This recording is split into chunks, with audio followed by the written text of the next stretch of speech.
Now, I know that's a lot about this setting. Let me try to put it all together. I want you to really feel the weight of this.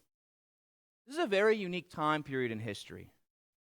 There are believers in the one true God who have not yet come to faith in Jesus.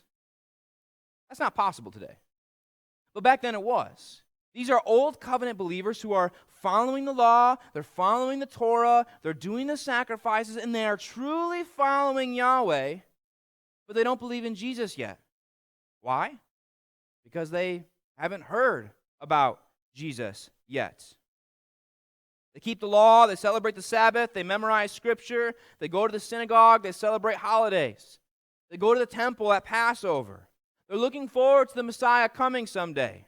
And here comes this claim into their land. Jesus is the Messiah you've been looking for. Remember, Paul and other missionaries came into the city, declared this good news.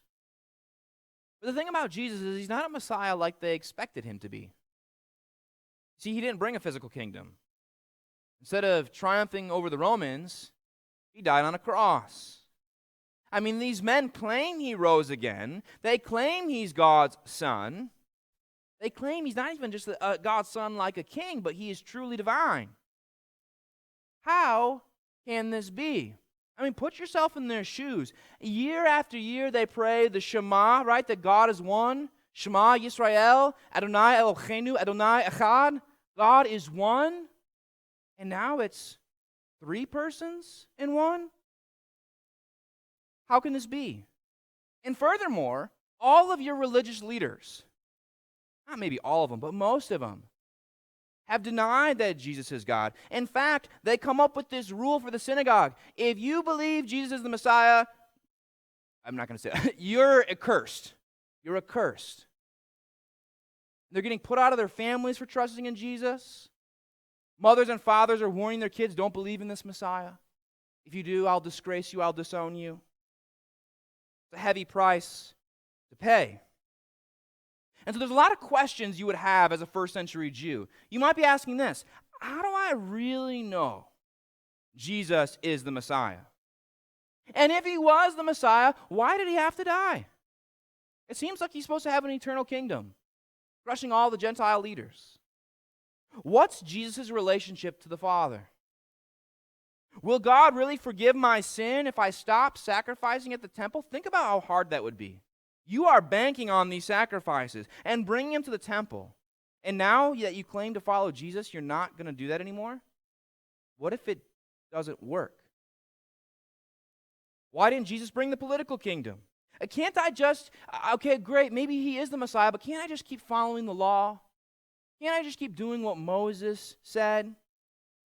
And how do we know these apostles are really telling the truth about Christ? After all, why did so many Jewish leaders reject him? And if these apostles are supposedly God's beloved, why are they all getting killed?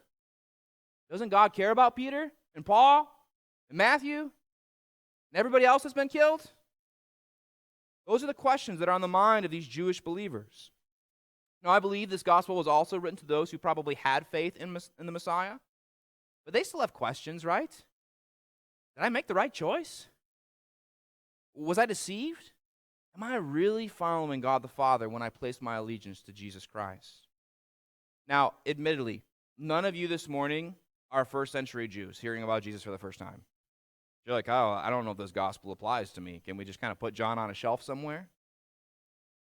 And yet, many of these questions on this screen are questions that you've had. How do I really know? You know, what if I follow Jesus, I'm actually abandoning God the Father? What if I'm actually abandoning the one true God by following this Jesus? Many religions across the world declare that you would be. How do I really know Jesus is who he said he was? How can I be made right with God, Kyle? What do I have to do? Why do Christians suffer? Why is following the law not enough?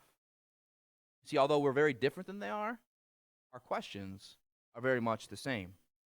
So that's the situation. That's who John is writing to. He's writing to these believers who have a heavy Old Testament background, whether they're Jew or Gentile. Maybe they're early converts to Christianity, but they're wondering that is Jesus really the Son of God?